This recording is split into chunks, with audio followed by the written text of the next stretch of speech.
저녁 이 시간이 되면 피곤하죠. 하루 열심히 살아오신 분은 이 시간이 되면 피곤할 겁니다. 근데 여러분, 피곤하지만 또 우리가 집에 가서 샤워를 하고 또 한밤을 자고 나면 또 그 피로가 깨끗하게 씻어지지 않습니까? 쉼을 통해서 우리에게 새로운 회복이 있고 새로운 그 쉼이 되어진단 말이죠. 그런데 여러분, 하룻밤 자도 해결이 안 되어지는 피로가 있어요, 그렇죠? 정말 깊은 피로가 우리에게 쌓여 있게 되어지면 하룻밤 잔다고 그 피로가 해결되어지지 않습니다. 오랫동안 마음이 지치고 또 힘든 그런 시간들을 보내고 나면 하룻밤 잔다고 그 피로가 씻겨지지 않죠. 그러다 보니까 때로는 긴 휴가를 갖기도 하고 때로는 환경을 변화를 취하기도 한단 말이에요. 그런 시간들을 통해서 우리가 새로운 쉼을 얻고 그래서 새로운 이 활력을 가지고 새롭게 삶을 도전하게 되어진단 말이죠. 근데 여러분, 그래도 끝나지 않는 그런 피곤이 있어요. 해결되어지지 않는 피곤. 이 피로 어떻게도 해결되어지지 않을 것 같은 그런 피도, 끝나지 않는 그런 피로가 우리에게 몰려올 때가 있단 말이죠. 오늘 본문에 이스라엘이 그랬습니다.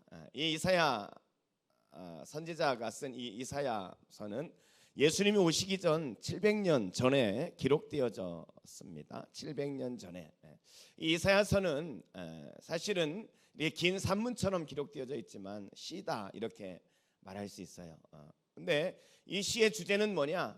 이사야는 희망을 노래하고 그리고 메시아를 기다리는 그 메시아를 기다리는 소망의 노래다 이렇게 말할 수 있습니다.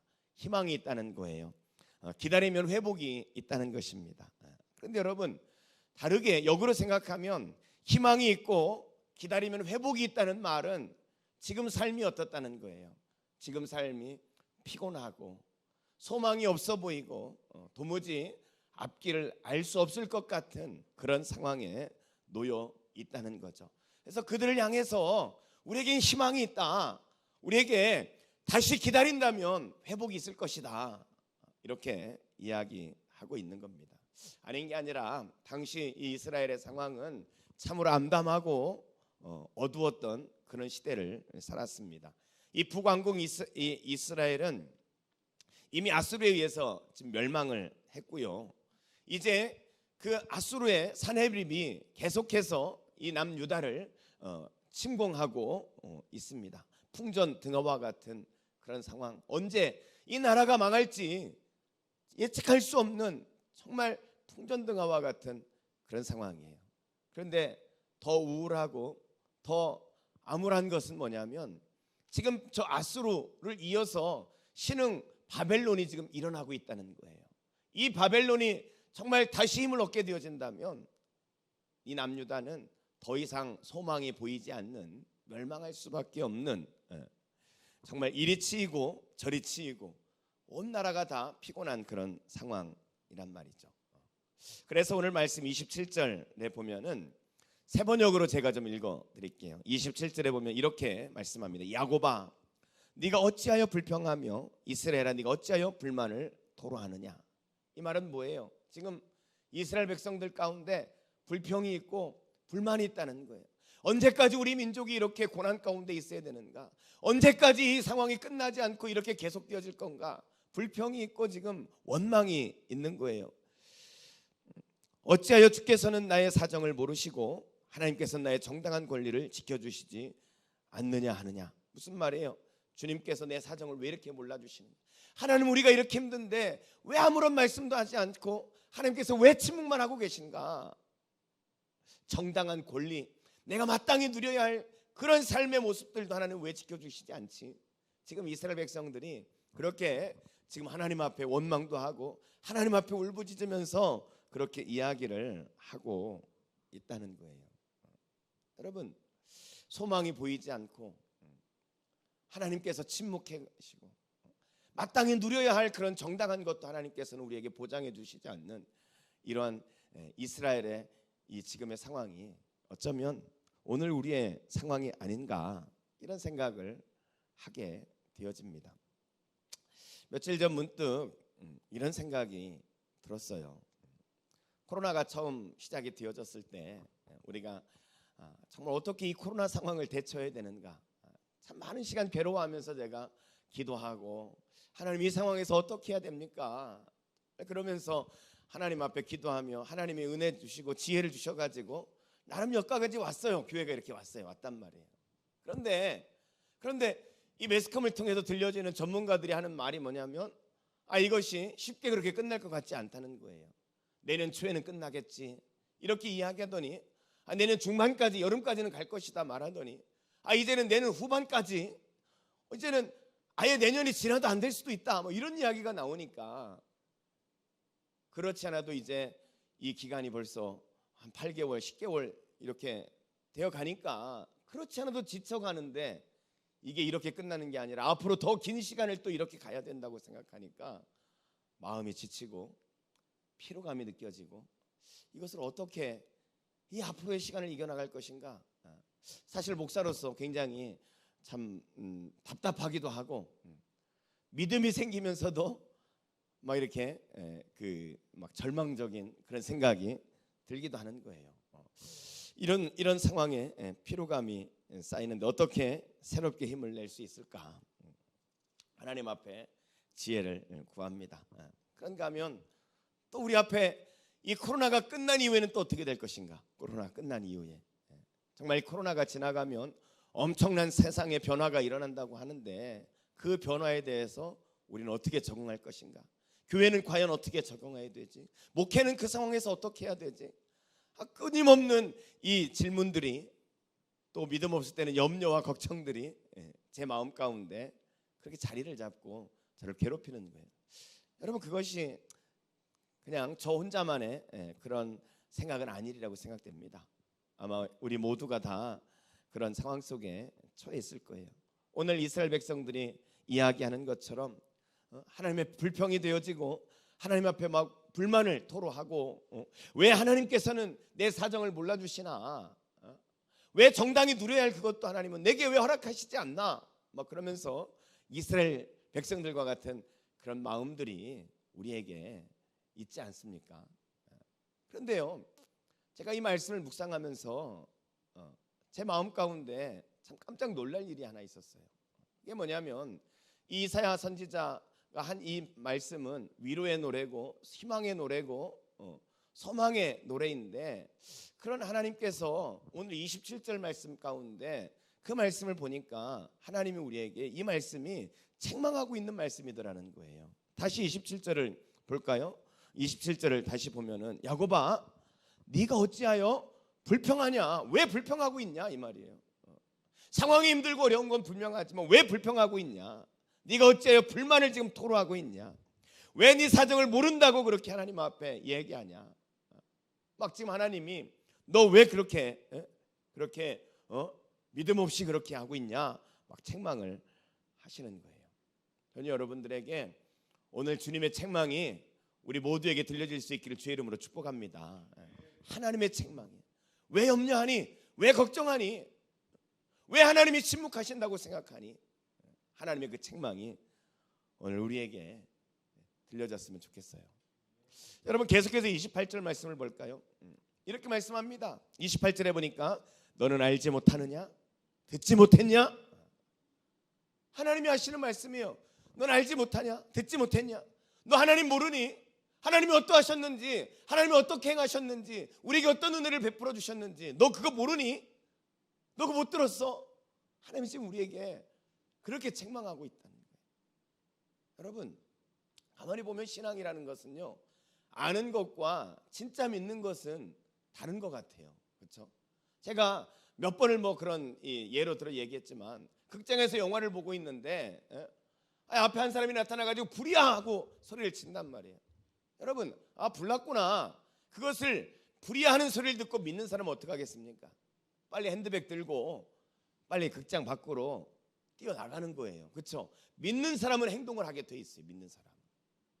여러분, 이 골리앗 앞에 이스라엘 백성들이 전부 다 쫄아가지고 아무것도 하지 못하는 그런 상황에서요, 오직 하나님을 믿는 사람 다윗은요, 물맷돌을 들고 이 골리앗과 맞짱을 뜨겠다고 그 앞으로 달려가는 거예요. 여러분, 하나님을 진짜 믿는 사람은 삶의 현장 가운데 그 하나님을 가지고 하나님과 함께 세상을 향해서 맞짱을 뜨고 그렇게 삶으로 믿음이 드러나게 되어져 있는 거예요. 근데 오늘 하나님이 이스라엘 백성들을 책망하는 거예요. 너 알지 못하냐? 듣지 못했냐? 너 지식적으로만 알고 듣기만 했지 왜 그 하나님을 진짜 모르고 있냐? 왜 그 하나님을 진짜 너의 삶에서 그렇게 그 하나님과 함께 그렇게 살지 못하냐? 그렇게 하나님이 말씀하시는 거예요. 그러면서 29절에 하나님 또 이렇게 말씀하시죠. 하나님은 어떤 분이냐? 피곤한 자에게는 능력을 주시며 무능한 자에게는 힘을 더하시나니. 할렐루야. 여러분, 그 하나님이 우리 하나님이세요. 피곤한 자에게는 능력을 주시는 분이고 무능한 자에게는 힘을 주시는 하나님이라는 거예요. 여러분, 우리가 지식적으로만 하나님을 알고 있다면 피곤할 때는 능력 주시는 분이지 무능한 자에게 힘을 주시는 분이지 지식적으로는 알고 있지만 그 하나님이 내 삶에 진짜 능력으로 와 계시지 않고 진짜 그 능력을 우리가 체험하지 못하고 살아간다는 거예요. 지식적인 믿음에 그치는 사람. 그래서 하나님은 우리의 믿음이 지식이 아니라 진짜 살아있는 믿음, 세상에서 진짜 그 믿음을 가지고 승리하며 살아가는 그런 믿음이 되기를 하나님 원하시는 거예요. 하나님은 피곤한 자에게 능력을 주시고 무능한 자에게 힘을 주시는 하나님이다. 여러분, 그 하나님을 믿으십니까? 우리가요 좀 그 하나님을 단단하게 붙들었으면 좋겠어요. 그 하나님을 든든히 붙들고 좀 그 하나님과 함께 살았으면 좋겠습니다. 그래서 이 이사야 선지자가 하시는 말씀이 31절 보세요. 31절. 그래서 이렇게 말씀합니다. 31절. 오직 여호와를 앙망하는 자는 새 힘을 얻는다는 거예요. 여호와를 앙망하는 자는 새 힘을 얻어요.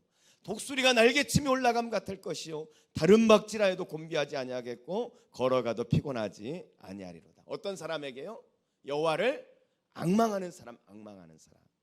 여러분, 여호와를 앙망한다. 여기서 앙망한다라는 말이 뭡니까? 앙망한다라는 말은요, 하나님을 바라본다 그런 뜻이에요.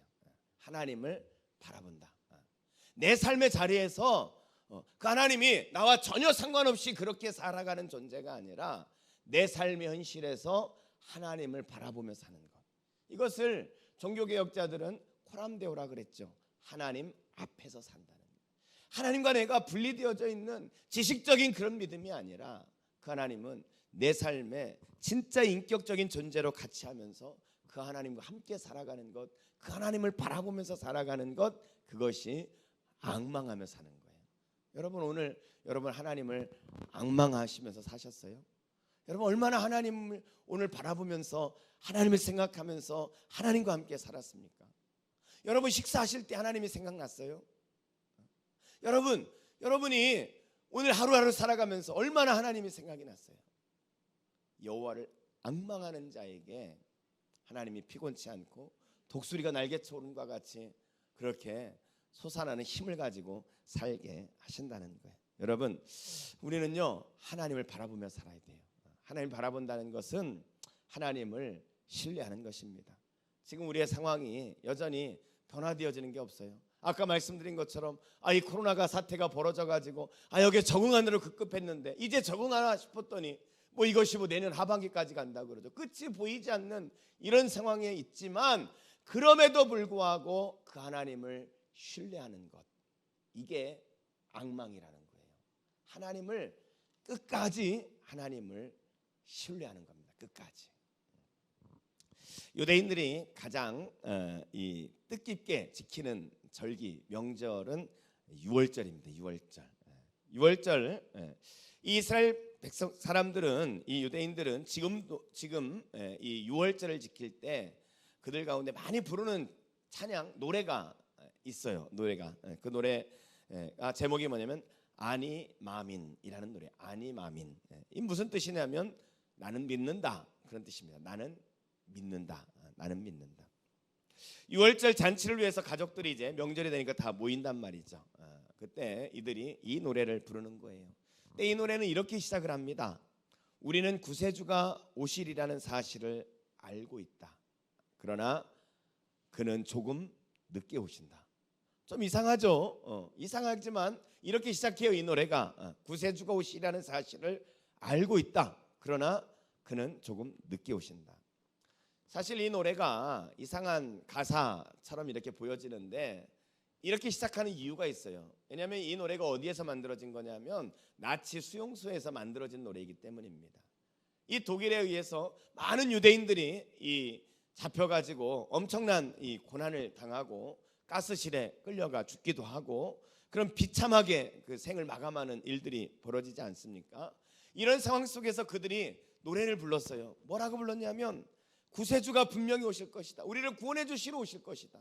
그런데 아무리 기다려도 이 상황에 변화가 없는 거예요. 그러나 그는 조금 늦게 오신다. 그러면서 계속적으로 희망을 노래하고 싶은 거예요. 조금 늦게 오시지만 반드시 오시겠지. 반드시 오시겠지. 비참하게 죽어가면서 안타까운 심정으로 불렀던 노래가 바로 이 노래라는 거예요.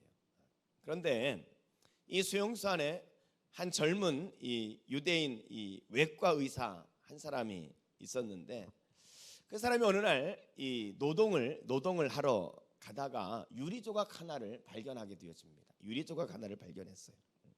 끼어진 유리 조각을 발견한 그 순간 그는 멍하니 하늘을 이렇게 보는 척하고는 그리고는 이 감시하는 눈을 피해서 그 유리 조각을 주워 가지고는 자기 호주머니에 집어넣었습니다. 그리고 하루의 일과를 끝내고 이제 감방으로 돌아와서는 그는 이런 생각을 했어요. 내가 다시는 아니마민이란 노래를 부르지 않겠다. 아니마민 이 노래는 난 절대 부르지 않겠다. 아니 나는 그 노래를 바꾸어 부르겠다. 그래서 그는 가사를 바꾸어서 노래를 부르기로 결심을 합니다. 그래서 그가 독백처럼 노래를 부르기 시작하는데 그는 이렇게 노래를 불러요. 우리의 구세주는 약속하신 대로 오신다는 사실을 우리는 알고 있다. 구세주가 약속하셨고 오신다는 사실을 알고 있다. 똑같죠? 그 부분은. 그런데 뒤에는 달라요. 사람들은 늦게 오신다고 불평한다. 구세주가 늦게 오신다고 불평한다. 그러나 아니다. 우리가 너무 조급해할 따름이다. 우리가 조급해할 따름이다. 내가 조급해서 그렇지. 구세주는 구세주의 때에 하나님은 분명히 하나님의 때에 분명히 오신다는 것을 그의 마음 가운데 이 노래를 통해서 다시 한번 그 소망의 하나님을 붙잡는 거예요. 그리고 그는 그날부터 이제 그날 들고 왔던 이 유리 조각을 땅에 갈았어요. 그래 뾰족하게 날카롭게 만들어 가지고는 그 유리 조각을 가지고 면도를 하기 시작합니다. 날카로운 이 유리 조각으로 면도를 하니까 배기도 하고 그래서 핏자국도 남아 있고 그렇게 이렇게 삶의 소망을 가지고 살기로 하는 거예요.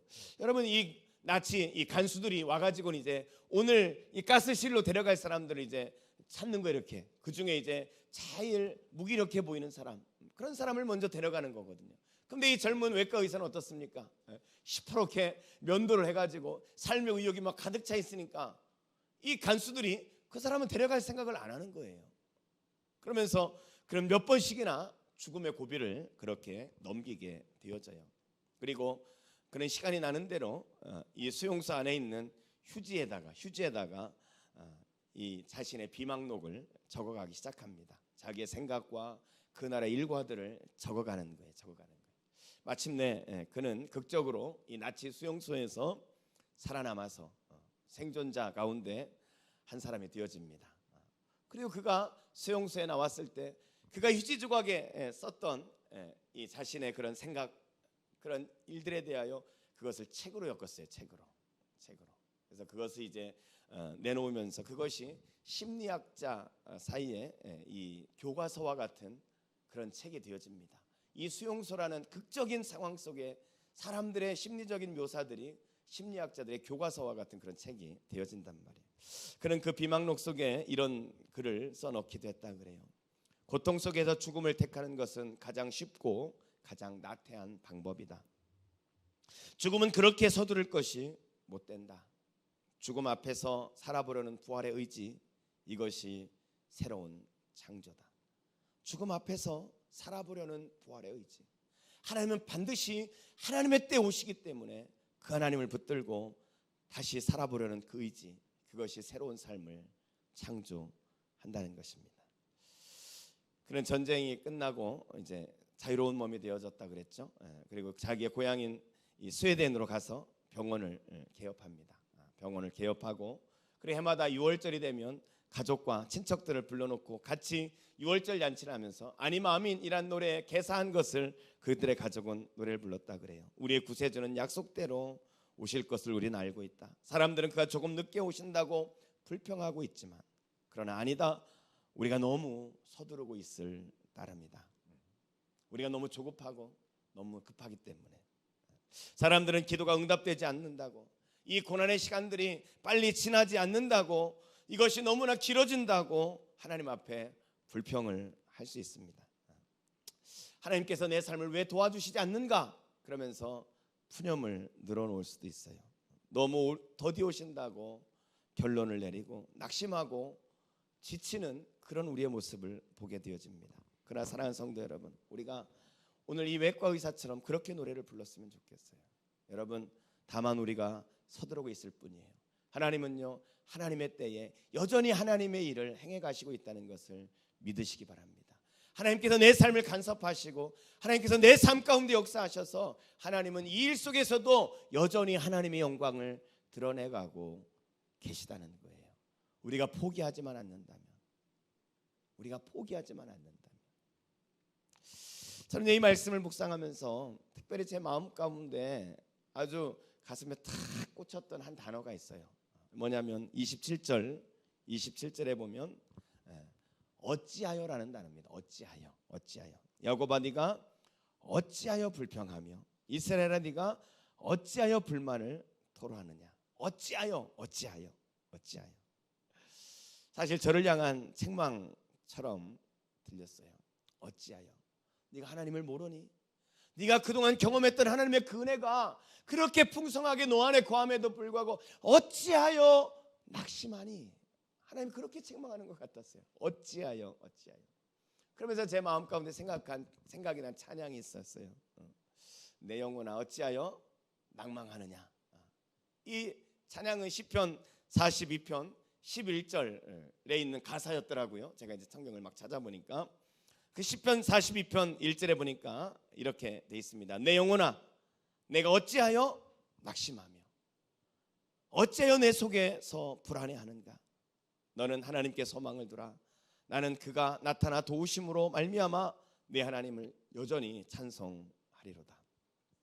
여러분, 이 19절은 다윗이 자기 자신과 지금 대화하는 독백이에요. 다윗이 자기에게 말하는 거예요. 다윗, 너 왜 낙심하니? 어찌하여 낙심하냐? 어찌해서 불안해하냐? 하나님께 소망을 두라. 하나님께 소망을 두라. 그 소망을 뒀을 때 나는 여전히 찬송한다. 다윗은 그렇게 이야기하고 있는 겁니다. 여러분, 우리가 하나님 앞에 소망을 둡시다. 우리가 우리 자신을 해서 어찌하여 낙심하니? 너 왜 불안해하니? 너는 왜 자꾸만 그렇게 연약해지니? 우리에게 그렇게 말하면서 하나님만을 좀 바라보자. 하나님만을 바라보자. 여러분, 닉 부이지치라고 잘 아시죠? 닉 부이지치. 태어날 때 사지가 없이 태어났어요. 사지가 없이. 자라면서 뭐 수도 없이 자살을 생각하기도 하고 그랬지만 하나님을 만나고 나서 그의 인생이 변화되어져서 지금은 전 세계를 다니면서 간증을 하면서 또 사람들에게 동기를 부여하는 동기부여자로 그렇게 사명을 감당하고 있지 않습니까? 우리나라에도 다녀갔죠. 그의 책이 여러 권 소개되어졌는데요. 그가 했던 많은 명언과 같은 말들이 있는데 그가 했던 말 중에 이 말이 생각이 나요. 내가 가지지 못한 것보다 내가 가진 것에 집중하세요. 여러분, 내가 가지지 못한 것보다 내가 가진 것에 집중하라는 거예요. 우리는 이런 상황들을 지나가면서 잃어버리고 또 그로 인해서 가지지 못한 것들, 이루지 못한 것들 때문에 힘들어하는데 그게 아니라 내가 가지고 있는 것, 지금 나와 함께하고 있는 것, 그것으로 인해서 감사하자는 거예요. 네 옆에 있는 사랑하는 남편이 있고 아내가 있고 내 자식이 있고 부모님이 있잖아요. 그래도 우리가 함께 예배할 수 있는 교회 공동체가 있잖아요. 유튜브로 예배드릴 수 있잖아요. 이것에 대해서 감사하자는 거예요. 감사하자. 오직 여호와를 앙망하는 자가 새 힘을 얻는다. 여러분, 우리가 하나님을 앙망합시다. 하나님을 앙망하고 그 하나님을 바라볼 수만 있다면 우리는 넉넉히 승리하게 될 줄로 믿습니다. 이 잭 캔필드, 제가 자주 이 책에 있는 이야기들을 소개하는데요. 이 잭 캔필드가 마음을 움직이는 101가지 이야기라는 책 있죠. 이 잭 캔필드가 이 캐나다에서 강연을 하고 있었어요. 강연을 하러 갔는데 이 회중석에 앉아 있는 이 사람 중에 맨 앞에 남자 하나가 앉아 있는데 얼굴이 아주 흉측한 얼굴을 하고 있는 거예요. 한쪽 눈 꺼풀이 아예 없어요. 눈이 거의 이렇게 감겨지다시피 되어져 있고 입술에 4분의 3은 꿰매져 가지고 입을 벌리질 못하는 거예요. 여기저기 얼굴이 망가져 있는 그 사람이 맨 앞줄에 앉아서 이렇게 강연을 듣겠다고 앉아 있어요.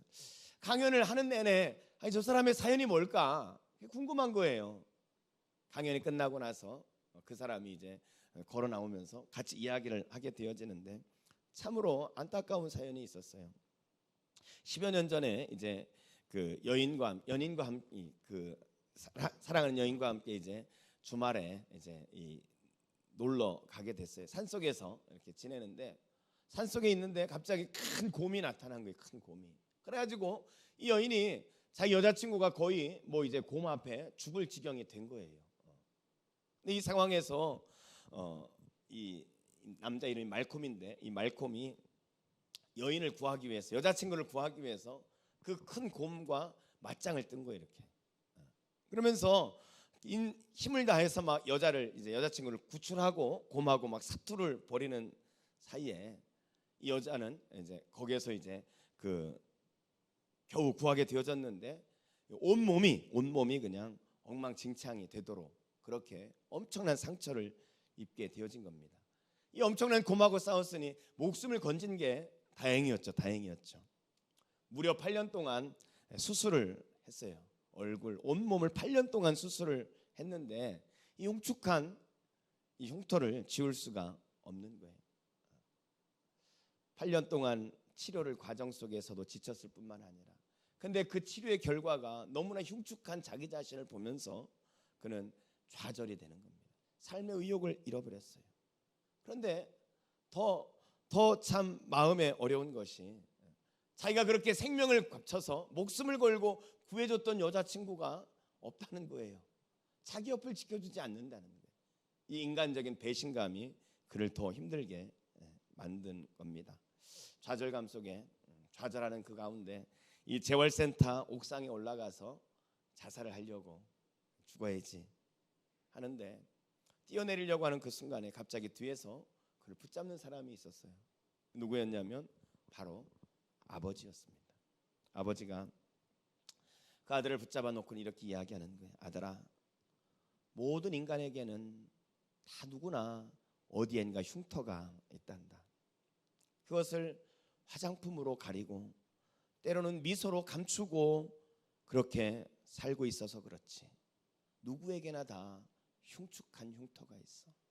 어떤 사람에게는 마음의 흉터가 있고 어떤 사람은 드러난 외모의 흉터가 있지.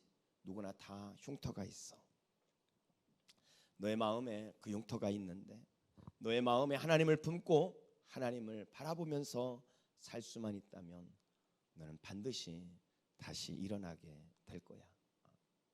아버지의 그 말이 이 말콤 이 형제에게 힘이 됐어요. 그래서 그는 힘을 내서 다시 살아보겠다고 그러면서 삶에 도전합니다. 그러면서 그가 했던 일이 뭐냐면 보험을 판매하는 일이었어요. 보험을 판매하는 일. 그런데 한번 생각해 보세요. 이 흉측한 얼굴을 가가지고 보험을 팔러 가는데 사람들이 누가 그 사람에게 보험을 들어주겠습니까? 아무도 보험을 들어주지 않는 거예요. 의욕을 가지고 덤벼들었는데 더 큰 상처를 입게 되어지는 겁니다. 아무도 자기의 흉측한 얼굴을 믿지 않고 아무도 보험을 들어주지 않는 거예요. 그런데 어느 날 그의 마음 가운데 하나님을 바라보는 가운데 그에게 새로운 아이디어가 생겼어요. 그렇지, 내 외모를 그들에게 굳이 이것을 가지고 숨길 필요가 없겠다.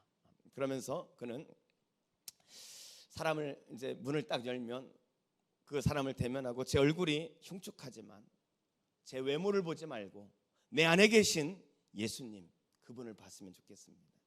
그분이 내 안에 계시기 때문에 나는 누구보다도 진실합니다. 예수님이 계신 내 마음을 믿어주십시오. 그러면서 보험을 이제 이렇게 세일하기 시작했어요. 사람들이 그의 그 진솔한 그 마음, 그런 상처가 있음에도 불구하고 그 예수 그리스도를 의지하고 그것 때문에 나는 진실하다는 그 말에 사람들의 마음이 감동이 되어지고 보험이 잘 계약이 되어지는 거예요. 그래서 그가 결국은 이 밴쿠버, 캐나다 밴쿠버의 보험왕으로 그렇게 등극이 되어졌다 그래요. 사랑하는 성도 여러분, 우리 인생에 하나님이 나를 도와주지 않는 것 같고 과연 이 시련이 언제까지 갈 것인지 도무지 끝이 보이지 않는 그런 상황 속에 살고 있지만 우리가 오늘 주신 말씀과 같이 여호와를 앙망하는 자, 하나님을 바라볼 수만 있다면, 그분을 내 마음에 품고 그분과 함께 다시 한번 일어날 수 있다면 내 영혼아 어찌하여 낭망하느냐, 왜 불안해하느냐, 여호와를 바라보라 하시는 하나님의 그 말씀을 붙들고 우리가 그 주님과 함께만 살아갈 수 있다면 우리는 다시 일어나 우리는 이 싸움에서 반드시 승리하고, 아니 승리하는 정도가 아니라 하나님의 영광을 드러내는, 세상의 선한 영향력을 나타내는 그런 삶을 살게 될 줄로 믿습니다. 우리 그렇게 살 수 있기를 주의 이름으로 축복합니다.